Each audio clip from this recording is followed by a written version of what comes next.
कैसे हो मेरे पढ़ाकू? बढ़िया। आज हम नया चैप्टर स्टार्ट करने जा रहे हैं, chapter number 7, system of particles and rotational motion. बहुत ही इम्पोर्टेंट चैप्टर है। स्टैंडर्ड 11 में इसका बहुत ही इम्पोर्टेंस है। सिर्फ 11th में नहीं, 12th में भी ये चैप्टर बहुत ही काम आएगा। और इस चैप्टर में जो भी हम पढ़ेंगे, ये चीज़ें आप लोगों ने डे टू डे लाइफ में ऑब्जर्व की होंगी। चैप्टर का नाम ही है system of particles and rotational motion. कोई भी बॉडी ले लो जिसके पास कुछ फाइनाइट साइज है, वो क्या है? That is the system of particle. और यहाँ पे क्या कंसिडर करने वाला है? Rotational motion. अब तक आप लोगों ने लीनियर मोशन के बारे में पढ़ा, अब रोटेशनल मोशन के बारे में पढ़ना है। क्या स्टार्ट करें चैप्टर? तो आइए स्टार्ट करते हैं नया chapter, chapter number 7।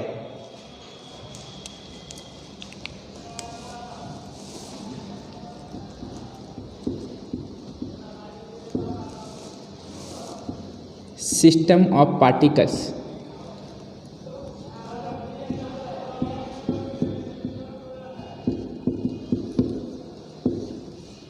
And rotational motion.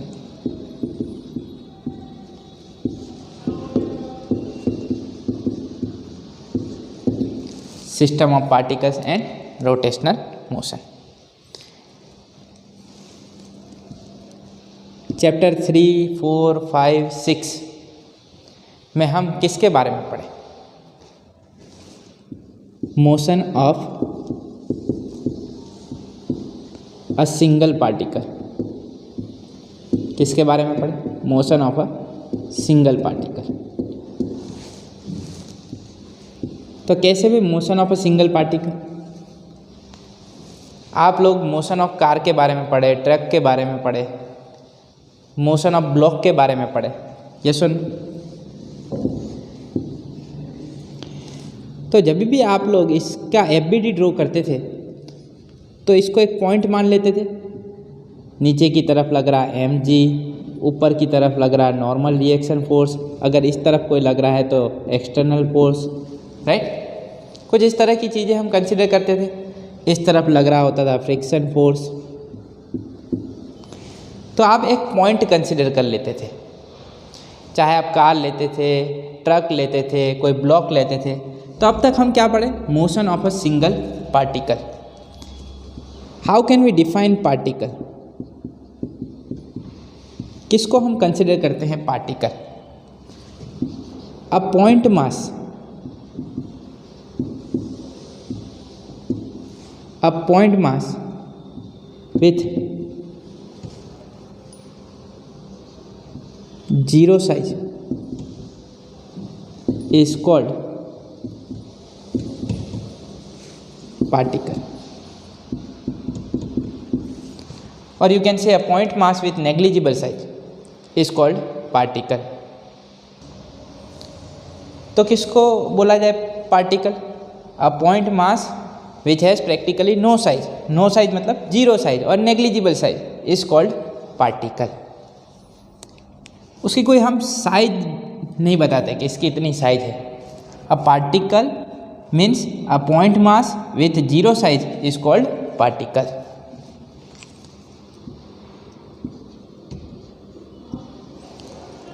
But in real life what do we observe? In real life we daily observe extended body. कैसी बॉडी हम ऑब्जर्व करते हैं? Extended body. अब आप बोलोगे सर एक्सटेंडेड बॉडी मतलब क्या? एक्सटेंडेड बॉडी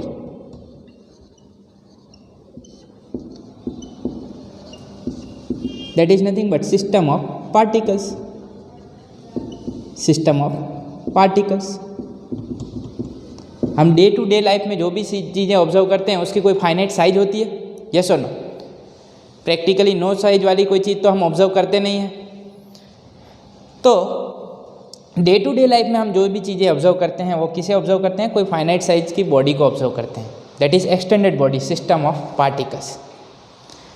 तो ये भी क्या है, एक सिस्टम ऑफ पार्टिकल्स।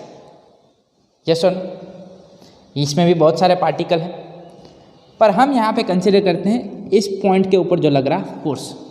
यस और नो, नीचे की तरफ लग रहा mg, ऊपर की तरफ लग रहा m। तो यहाँ पे हम एक सिस्टम को क्या consider, we consider system as a whole, and here we have to apply the concept of centre of mass.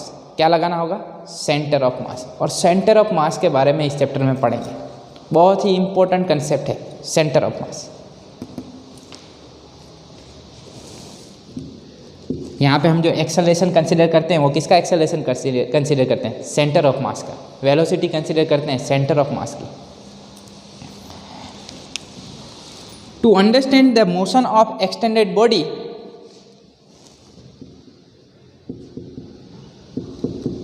the concept of rigid body should be clear to you. किसका concept, rigid body. तो किसको बोला जाए rigid body? A rigid body is a body with definite and unchanging shape. A rigid body is a body with definite and unchanging shape. तो ऐसी कैसी body मिलेगी जिसको डिफॉर्म नहीं किया जाए, ऐसी कोई बॉडी मिलेगी? तो देखते हैं। Ideally a rigid body is a body with definite and unchanging shape. For rigid body the distances between all pairs of particle, all pairs of particle do not change. For rigid body the distances between all pairs of particles do not change. मतलब मान लो ये rigid body है तो इसके अंदर बहुत सारे particle हैं, एक पार्टिकल के साथ दूसरे पार्टिकल को ज्वाइन करें तो उसके बीच का डिस्टेंस चेंज होना चाहिए नहीं, तो बॉडी को क्या बोला जाएगा, रिजिड बॉडी। इसके ऊपर कुछ भी इफेक्ट लगाया जाए, कुछ भी फोर्स लगाया जाए, इसके शेप में कोई चेंज आना चाहिए नहीं, इसकी साइज में कोई चेंज आना चाहिए नहीं, तो उसी बॉडी को क्या बोलेंगे, rigid body.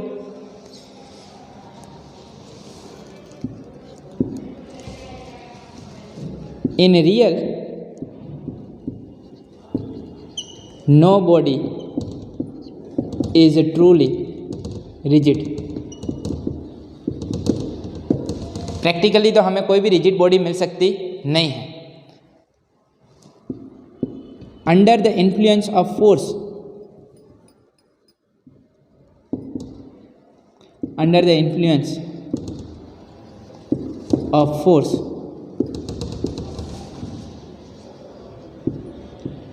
Every body gets deformed. अगर फोर्स लगाया जाएगा तो हर एक बॉडी डिफॉर्म तो होगी। हाँ, किसी को डिफॉर्म करने के लिए ज़्यादा फोर्स लगाना पड़ेगा, किसी को डिफॉर्म करने के लिए कम फोर्स लगाना पड़ेगा, पर फोर्स लगाने से बॉडी डिफॉर्म तो हो सकती है, यस और no. But sometimes the deformation is negligible, बहुत ही कम डिफॉर्मेशन आता है, then that bodies can be considered as rigid body. ऐसी बॉडीज़ को हम क्या कंसिडर कर सकते हैं, रिजिड बॉडी। मान लो कि किसी सरफेस पे पानी गिरा दिया जाए तो वो पानी के जितने भी मॉलिक्यूल्स हैं वो मोशन में आ जाएंगे। All the molecules of water will be in motion, yes और नो। पर उसका शेप साइज चेंज हो जाएगा, जब पानी गिराऊंगा मैं फैलता जाएगा, तो क्या मैं उसे रिजिड बॉडी कंसीडर कर सकता हूँ? नहीं कंसीडर कर सकता। क्या उसके पेयर और पार्टिकल के बीच का डिस्टेंस चेंज होगा? फैलेगा तो चेंज होगा, तो उसे रिजिड बॉडी कंसिडर किया जा सकता नहीं है। अगर कोई फोर्स लगाया जाए और डिफॉर्मेशन बहुत ही कम हो रहा है, नेग्लिजिबल है, तो ऐसी बॉडीज़ को हम क्या बोल सकते हैं? Rigid body. इस चैप्टर में हम रिजिड बॉडी को कंसिडर करने वाले हैं, इसीलिए मैं इस पर फोकस कर रहा हूँ। आप लोगों को इस चीज़ का कंसेप्ट क्लियर होना चाहिए। जब भी मैं वर्ड यूज़ करूँगा रिजिड बॉडी, तो आप लोगों के दिमाग में होना चाहिए कि ये सॉलिड बॉडी को हमने क्या कंसिडर किया है? Rigid body. इसमें इतना कोई चेंज आएगा नहीं। कोई फोर्स लग रहा है तो भी उसके शेप में, उसकी साइज में कोई चेंज आएगा नहीं। डिस्टेंस बिटवीन पार्टिकल्स चेंज होगा नहीं, तब उसको क्या बोला जाएगा? Rigid body. क्या समझ में आया? एकदम परफेक्ट। ये तो आइडियल कंसेप्ट है। रियल में तो रिजिड बॉडी एग्जिस्ट करती नहीं है। डिफॉर्मेशन तो होगा, थोड़ा बहुत होगा, ठीक है। अगर थोड़ा बहुत है, नेग्लिजिबल है, तो उसे इग्नोर किया जा सकता है।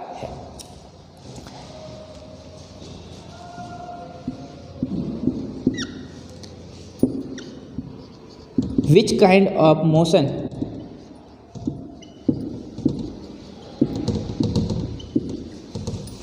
kind of motion can a rigid body have?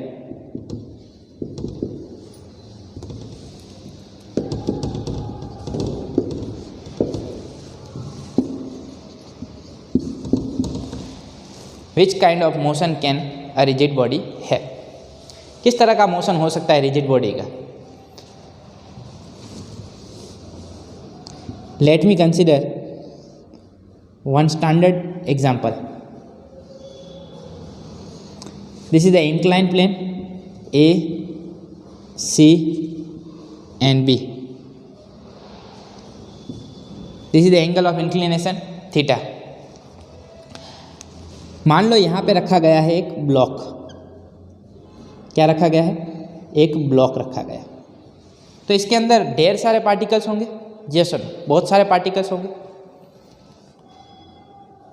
यहाँ पे मैं ले लेता हूँ particle P1। When we consider the sliding motion of this block, क्या कंसिडर किया जाए? स्लाइडिंग। ये नीचे की तरफ जा रहा है, तो ये पार्टिकल P1 का मोशन कुछ इस तरफ होगा। यस और नो। इसके अंदर एक पार्टिकल P2 ले लूँ तो वो भी कौन सी तरफ मूव कर रहा होगा? इस तरफ, नीचे की तरफ होंगे। यस और नो। तो ये मोशन जो है, all the particles of this block will move together. सारे पार्टिकल एक साथ नीचे की तरफ जा रहे होंगे। ये तो मैंने दो पार्टिकल दिखाए, P1 P2। n number of particles consider कर लो, P1 P2 P3 P4 P5। All the particles will move together. सारे एक साथ नीचे जा रहे हैं, नीचे की तरफ मोशन होगा। Yes sir, this is the motion of a block, motion of a block down an inclined plane.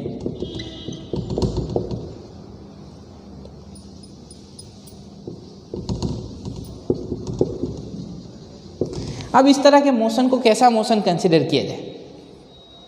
इस तरह के मोशन को कैसा मोशन कंसिडर किया जाए, इसके बारे में डिस्कस करते हैं। पर उससे पहले आप लोग इतना लिख लो।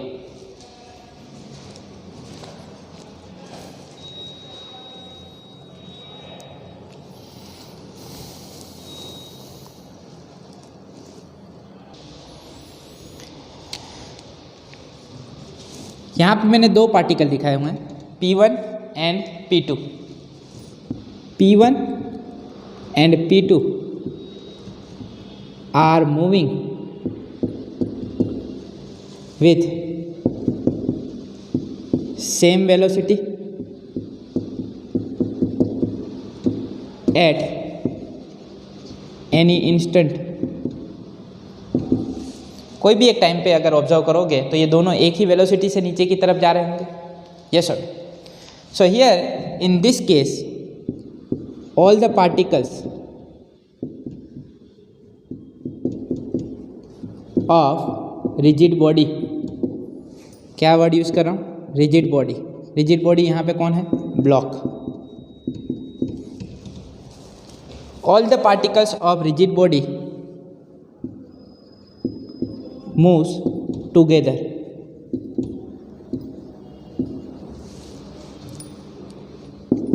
that is with same velocity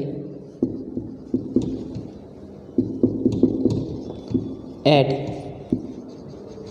any instant.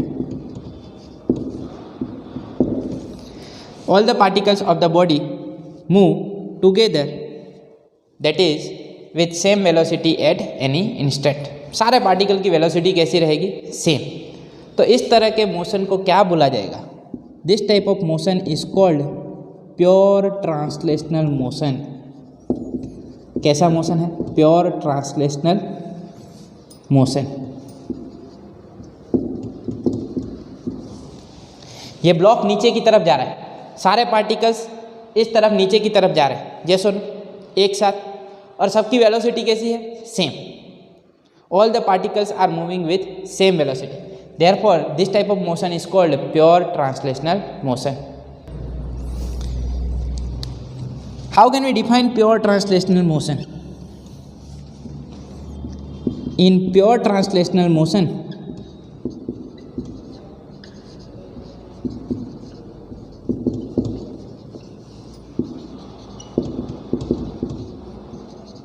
all the particles move with same velocity. All the particles move with same velocity at any instant. At any instant, if you take the velocity of particles, then if velocities are same, then the motion of that rigid body can be considered as pure translational motion. क्या ठीक समझ में आ रहा है?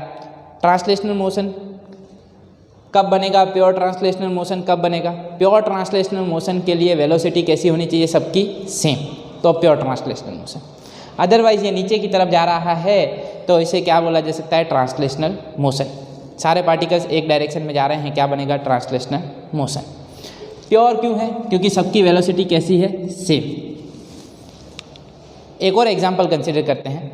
Late me consider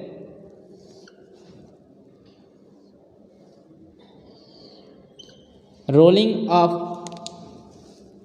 cylinder.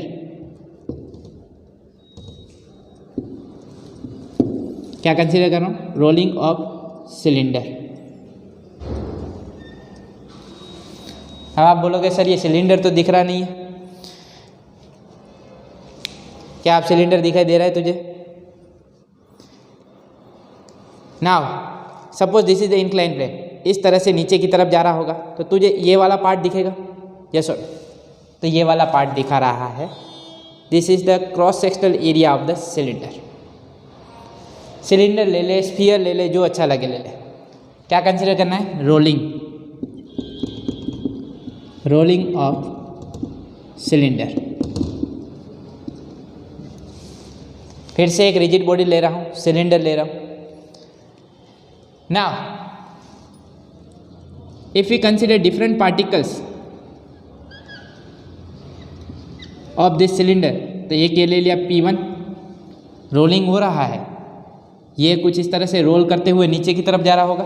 Role करते हुए नीचे की तरफ घूमेगा भी, नीचे भी जाएगा, घूमेगा भी और नीचे की तरफ जाएगा. मतलब नीचे की तरफ तो जा रहा है, मतलब ट्रांसलेशनल मोशन तो है ही है.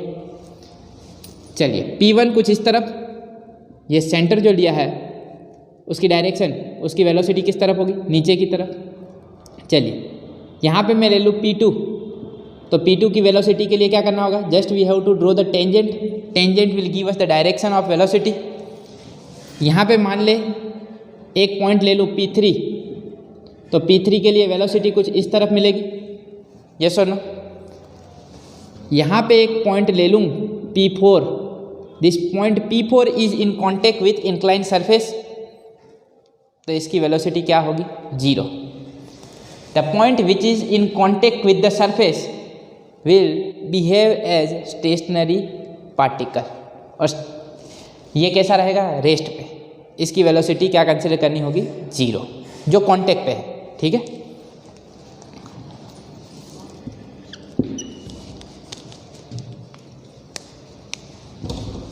A rigid body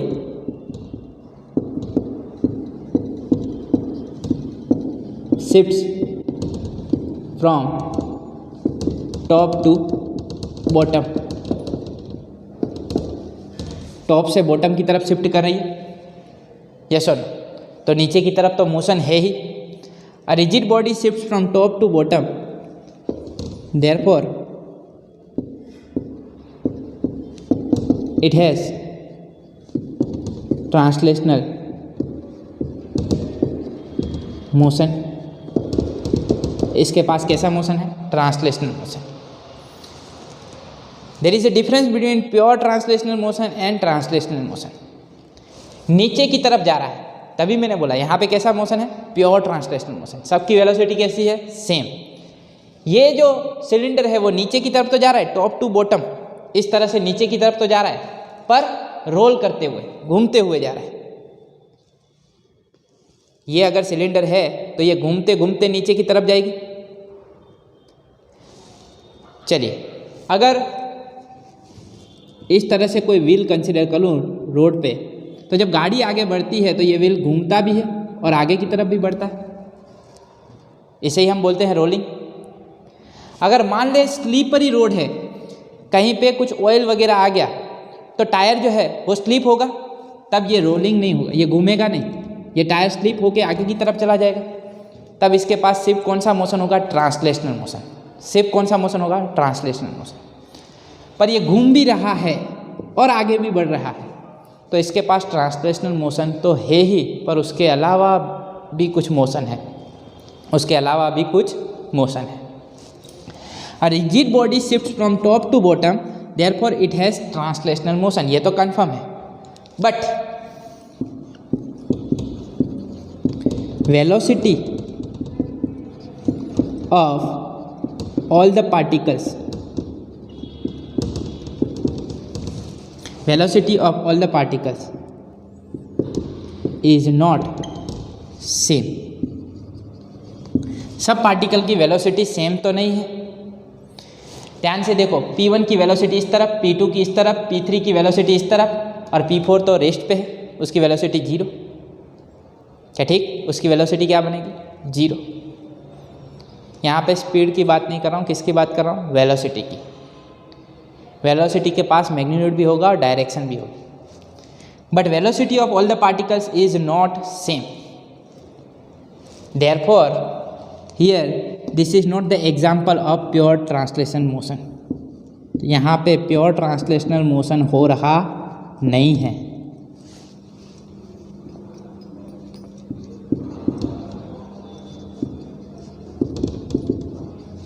अगर कोई बोले कि इस केस में प्योर ट्रांसलेशनल मोशन हो रहा है तो वो गलत है. प्योर ट्रांसलेशनल मोशन के लिए क्या कंडीशन होनी चाहिए? In pure translation motion, all the particles will move with same velocity at any instant. कोई एक पर्टिकुलर पे टाइम पे देखा जाए तो ये पार्टिकल की वेलोसिटी इस तरफ है, इसकी वेलोसिटी इस तरफ है, सबकी वेलोसिटी डिफरेंट है, तो ये प्योर ट्रांसलेशनल मोशन नहीं है. क्या समझ में आया? ट्रांसलेशनल है पर प्योर ट्रांसलेशनल मोशन नहीं है. चलिए, ट्रांसलेशनल मोशन तो है ही, पर उसके अलावा कौन सा मोशन है वो भी समझना होगा. तो in this case, when we consider rolling of cylinder, तो रोलिंग ऑफ सिलेंडर में एक तो मिला ट्रांसलेशनल मोशन. कौन सा? Translational motion. Plus there is something else, कोई और मोशन भी है. Translational motion plus something else, घूम भी तो रहा है, तो वो कौन सा मोशन? वो भी देख लेते हैं, अच्छे से समझते हैं, डिटेल में समझते हैं, एग्जाम्पल लेके समझते हैं. पर उससे पहले तुम लोग इतना लिख लो.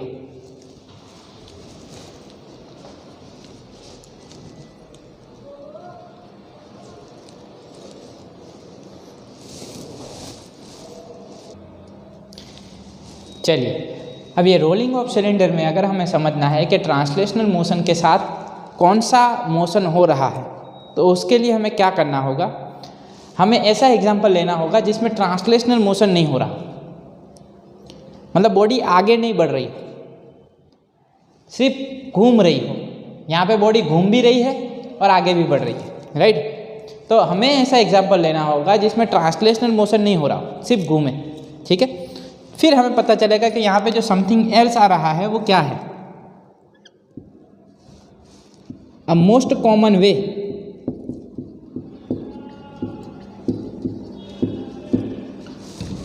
To constrain a rigid body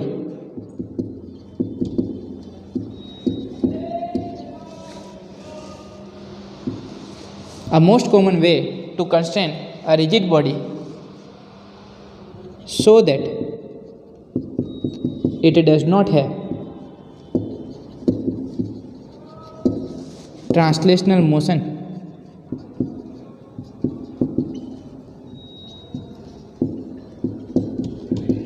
is to fix it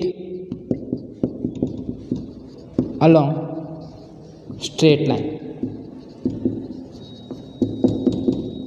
एक स्ट्रेट लाइन से उसे फिक्स कर दो। A most common way to constrain a rigid body so that it does not have translational motion is to fix it along straight line। Body इस straight line के along ही घूमनी चाहिए। The body should move around this straight line. तो फिर वो उसका आगे बढ़ता हुआ मोशन तो होगा नहीं, सिर्फ घूमता हुआ मोशन होगा। ये सुन, मान लो कि ये हमने एक स्ट्रेट लाइन कंसिडर कर ली और इसके लिए एक बेस्ट एग्जांपल कंसिडर कर रहा हूँ, that is the example of ceiling fan. इसका एग्जांपल ले लें, सीलिंग फैन। तो ये कुछ बनेंगी उसकी blades.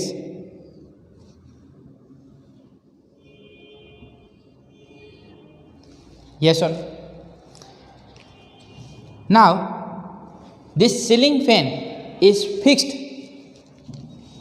Along this straight line. एक स्ट्रेट लाइन के फिक्स होगा। यस और so this line is fixed. तो ऐसे केस में जो मोशन होगा वो कैसा मोशन होगा? So there will be only one possible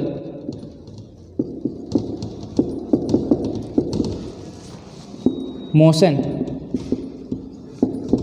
of a rigid body,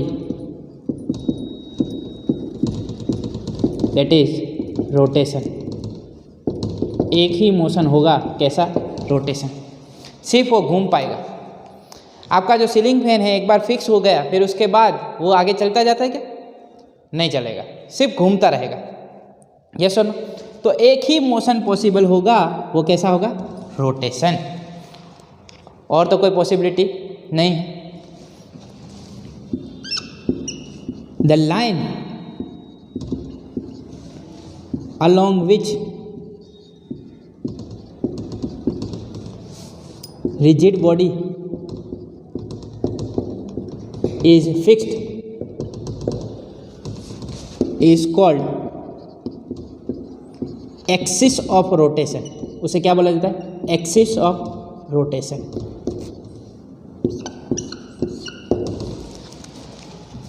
मान लो ये फैन जो है वो घूम रहा है कुछ इस तरह से, ठीक है? तो ये क्या हो गई उसकी? Axis of rotation. The line along which rigid body is fixed is called axis of rotation. तो यहाँ पे एक ही तरह का मोशन हो रहा है, कैसा है? रोटेशन। अगर रोटेशनल मोशन के एग्जाम्पल्स कंसिडर करने हो तो कौन से एग्जाम्पल्स ले सकते हैं? एक तो सीलिंग फैन का एग्जाम्पल ले लिया, उसमें कैसा मोशन हो रहा है? सिर्फ रोटेशनल मोशन। ट्रांसलेशनल मोशन हो रहा नहीं है, सिर्फ रोटेशनल मोशन। ऐसे ही मुझे एग्जाम्पल्स बताइए जिसमें क्या हो रहा हो? Rotational motion. अ पोटर्स व्हील,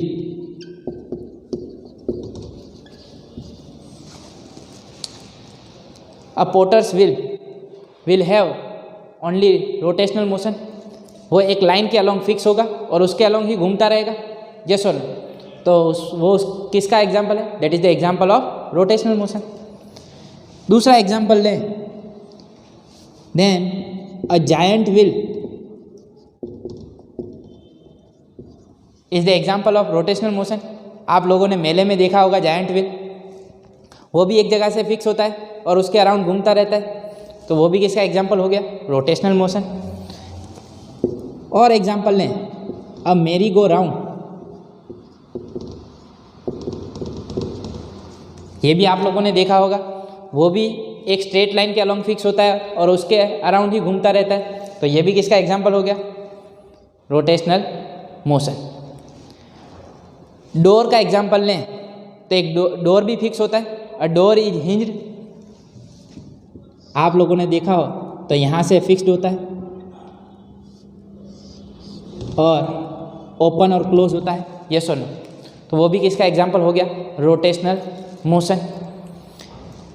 टरबाइन जो घूमता है वो किसका एग्जाम्पल है? Rotational motion.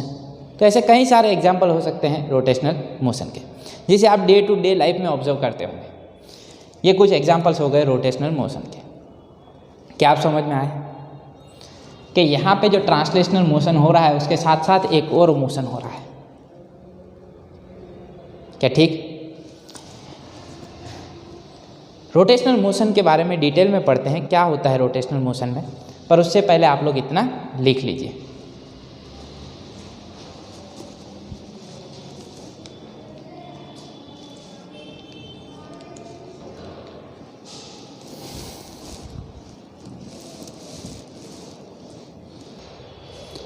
चलिए अब पढ़ते हैं रोटेशनल मोशन के बारे में। आप लोगों ने देख लिया ट्रांसलेशनल मोशन और रोटेशनल मोशन। तो यहाँ पे मैं एक एग्जांपल ले रहा हूँ रोटेशनल मोशन का। कोई भी आर्बिटरीली शेप्ड बॉडी ले ली है हमने, and this is the axis of rotation z, this is y, x. मान लो कि ये बॉडी कुछ इस तरह से घूम रही है, ठीक? और यहाँ पे मैं कुछ पार्टिकल कंसीडर कर रहा हूँ। ये ले लेता हूँ मैं पार्टिकल P1, ये ले लेता हूँ P2 और यहाँ पे ले लेता हूँ P3, ठीक?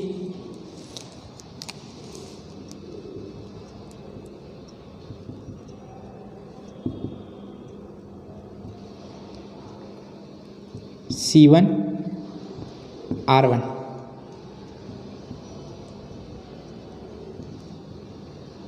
C2 R2,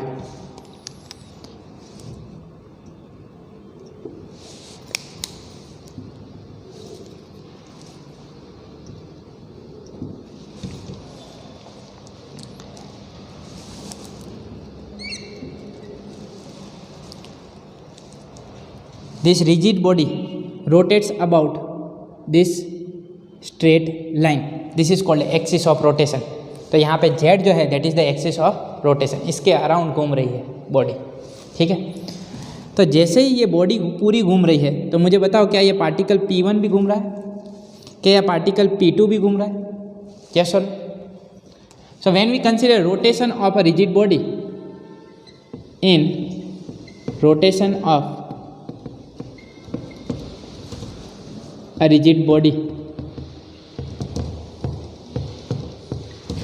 about fixed axis, in rotation of a rigid body about fixed axis, every particle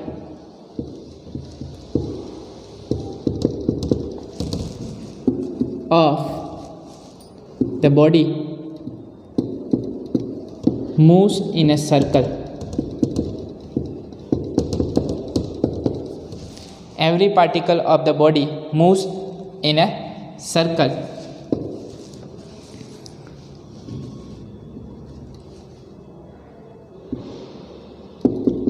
which lies in a plane perpendicular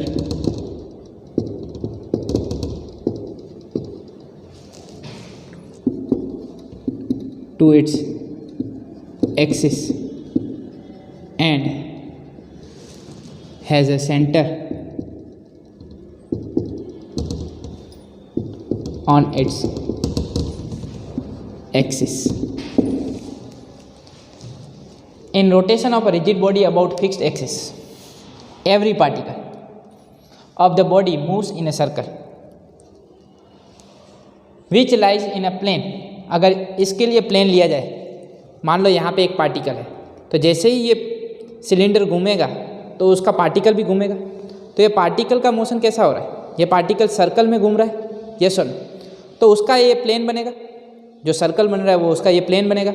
और इसकी जो फिक्स्ड एक्सिस है वो ये रहेगी fixed axis. That plane is perpendicular to the axis which lies in a plane perpendicular to its axis. तो ये plane जो रहेगा एक्सिस के परपेंडिकुलर बनेगा। And has a centre on its axis, इसका सेंटर देख लो, इसका सेंटर, सबका सेंटर कहाँ पे मिलेगा आप लोगों को, एक्सिस पे, यस और।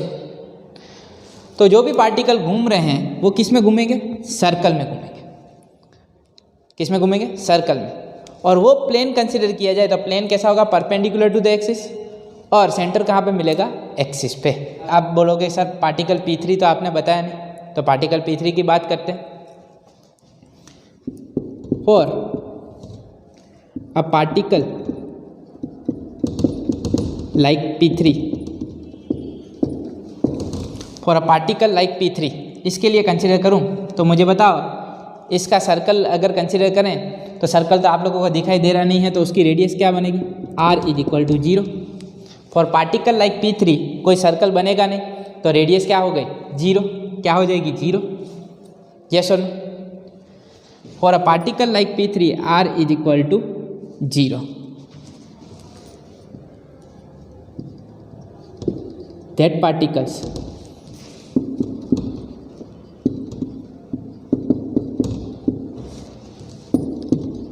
remain stationary. That particles remain stationary. Particles which are on the axis of rotation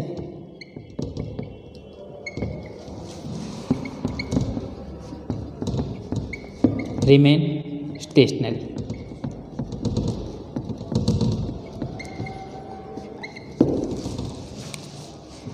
ये तो घूम रहे नहीं, ये कैसे रहेंगे, स्टेशनरी, बाकी के पार्टिकल्स मोशन में।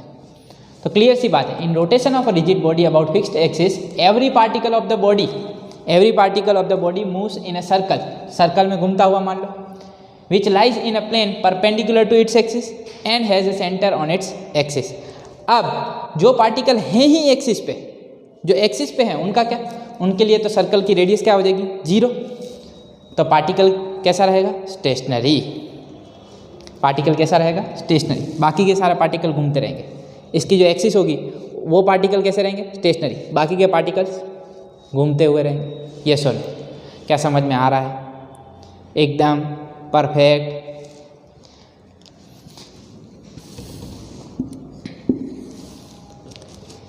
जरूरी नहीं है कि सारे एग्जाम्पल में एक्सिस ऑफ रोटेशन फिक्स्ड रहे, it is not necessary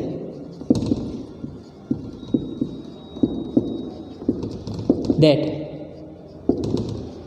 axis of rotation remain fixed, ऐसा ज़रूरी नहीं है।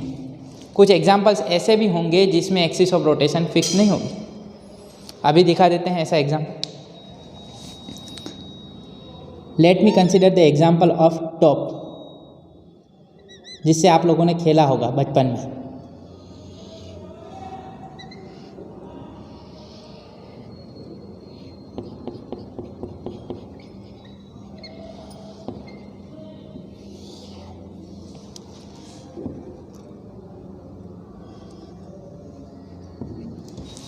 आप थ्रेड लेते होगे, टॉप को घुमाया होगा, हाथ पे घुमाया होगा, ग्राउंड पे घुमाया होगा। जैसे so now right now this is the axis of rotation, इसके अराउंड घूम रहा है टॉप। अब मैं कुछ ऐसा एग्जाम्पल भी ले सकता हूँ,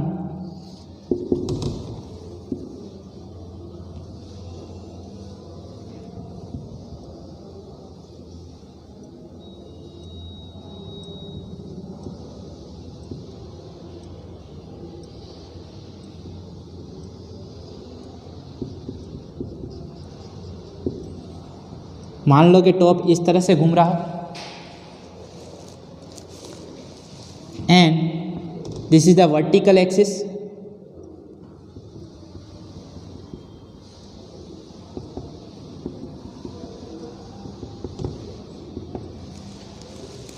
टॉप ऐसे ऐसे घूम रहा हो, ठीक है। और आप लोगों ने देखा होगा जैसे उसकी स्पीड कम होती है, जैसे वो रुकने वाला होता है तो वो ऐसे घूमता रहता है, फिर गिर जाता है। ये सुन, here I have taken the example of spinning top. अब यहाँ पे इसकी एक्सिस ऑफ रोटेशन ऐसे घूमती रहेगी in this cone. This axis of rotation will move around this vertical axis, yes or like this. So in this example axis of rotation is not fixed, वो भी घूमती रहेगी, yes or no? So the motion of axis about vertical, the motion of axis about vertical is called precision. इसे क्या बोला जाता है? Precision.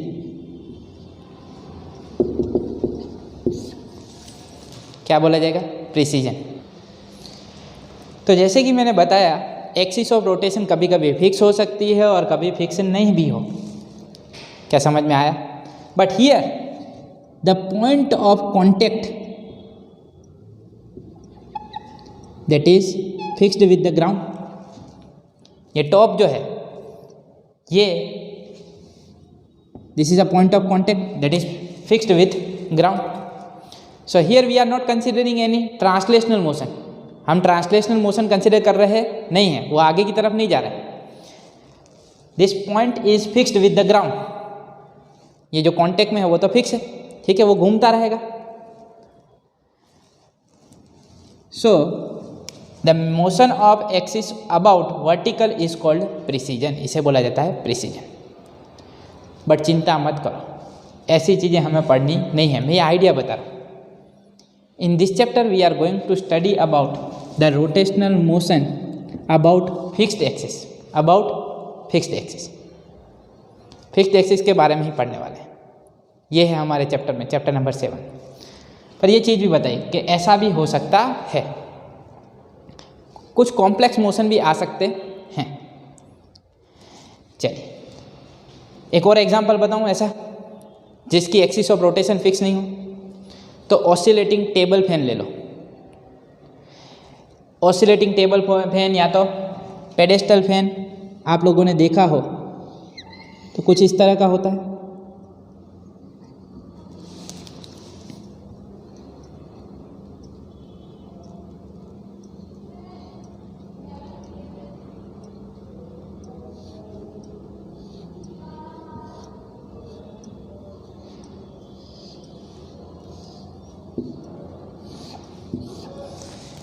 ये ब्लेड जो है वो ऐसे घूम रही होती हैं,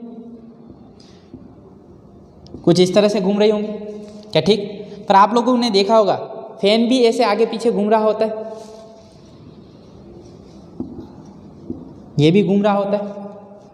ये सुन, पर ये पॉइंट ऑफ कांटेक्ट तो फिक्स ही है, वो तो फिक्स है। बट ज़रूरी नहीं है कि हमेशा रोटेशनल मोशन में एक्सिस ऑफ रोटेशन फिक्स हो। ब्लेड्स तो इसी तरफ घूम रही हैं, ब्लेड जो है वो इस तरफ घूम रही है, पर पंखा भी ऐसे उसकी रेंज में हवा दे रहा होता है।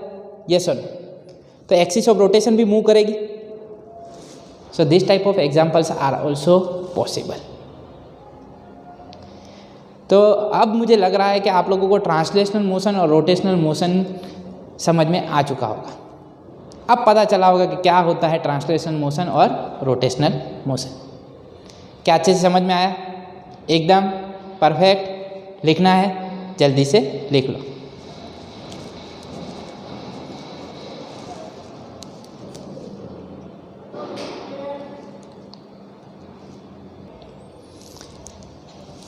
चलिए, अगर आप लोगों को रोटेशनल मोशन और ट्रांसलेशनल मोशन समझ में आ चुका है तो अब आप मुझे बता सकते हो, जब मैंने रोलिंग कंसिडर किया था, रोलिंग ऑफ अ सिलेंडर, तो जब रोलिंग हो रहा था तो एक मोशन तो कंफर्म था, कौन सा था? Translational motion.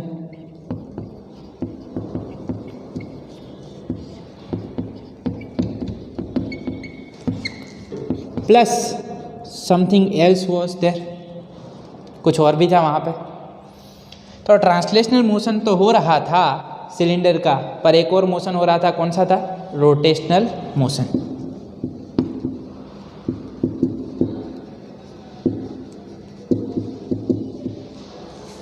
So in the example of rolling of cylinder, there is a combination of translational and rotational motion. चलिए, अब मुझे बताओ, अगर एक फुटबॉल ले ले, यह है एक फुटबॉल, अगर फुटबॉल को किक किया जाए और मान लो कुछ उसकी ऐसी ट्रेजेक्टरी रह रही है कि ठीक फुटबॉल यहाँ से यहाँ पे पहुँच जाता है,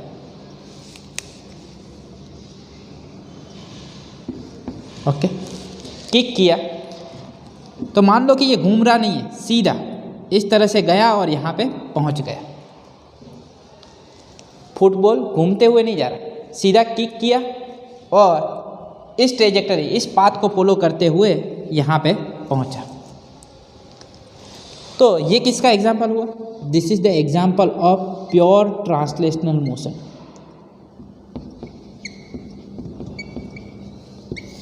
कैसा हुआ? प्योर ट्रांसलेशन, क्या ठीक? पर अगर फुटबॉल को किक करे और वो घूमता हुआ इस ट्रेजेक्टरी को फॉलो करे,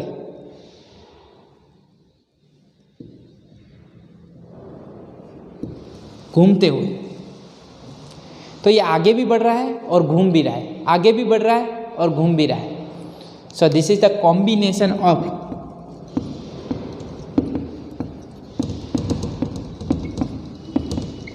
translation and rotation, combination of translation and rotation, दोनों ही तरह के मोशन होंगे। क्या समझ में आया? चलिए, तो ये दोनों एग्जाम्पल आप लोगों को समझ में आ गए होंगे। The motion of a rigid body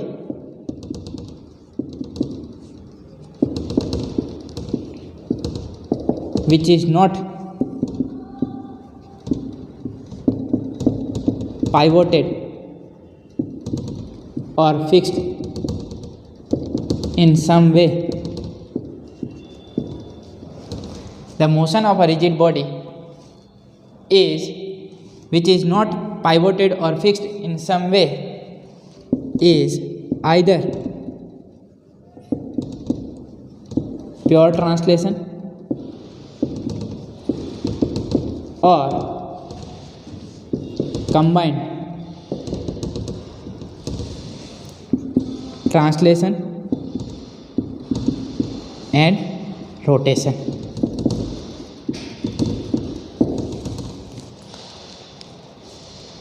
अगर फिक्स है तो क्या होगा? सिर्फ रोटेशन। अगर फिक्स नहीं है तो या तो प्योर ट्रांसलेशनल मोशन होगा या तो कॉम्बिनेशन होगा, घूम भी रहा होगा और चल भी रहा होगा। The motion of rigid body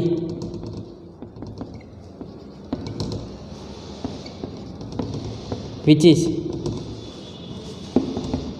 pivoted or fixed in some way is rotation। Fix होगा तो घूमेगा, इसे चलेगा नहीं, तो सिर्फ रोटेशन होगा। अगर फिक्स नहीं है तो या तो चलता जाएगा ट्रांसलेशनल प्योर ट्रांसलेशन मोशन हो सकता है, या तो रोटेशन और ट्रांसलेशन दोनों का कॉम्बिनेशन हो सकता है। आशा रखता हूँ कि आज का लेक्चर आप लोगों को अच्छे से समझ में आया होगा। बाकी रोटेशनल मोशन के बारे में, रोलिंग के बारे में बहुत कुछ पढ़ना है इस चैप्टर में, डिटेल में पढ़ना है, क्या क्या चीज़ें होती हैं, कौन से पैरामीटर्स चेंज होते हैं, वो सारी चीज़ें पढ़ेंगे। पर आज मैंने जो इंट्रोडक्शन दिया है वो आप लोगों को अच्छे से क्लियर होगा क्या? ठीक, ये बेसिक कंसेप्ट है जो हमारे दिमाग में क्लियर होना चाहिए, तभी आगे चैप्टर में आप लोगों को पता चलेगा। आप लोगों को लिखने के लिए टाइम मिलेगा, पर यहाँ पे मैं इस लेक्चर को स्टॉप कर रहा हूँ। स्वस्थ रहें, मस्त रहें, दीपक सर के साथ पढ़ते रहें। मिलते हैं नेक्स्ट लेक्चर में, तब तक के लिए बाय बाय, थैंक यू।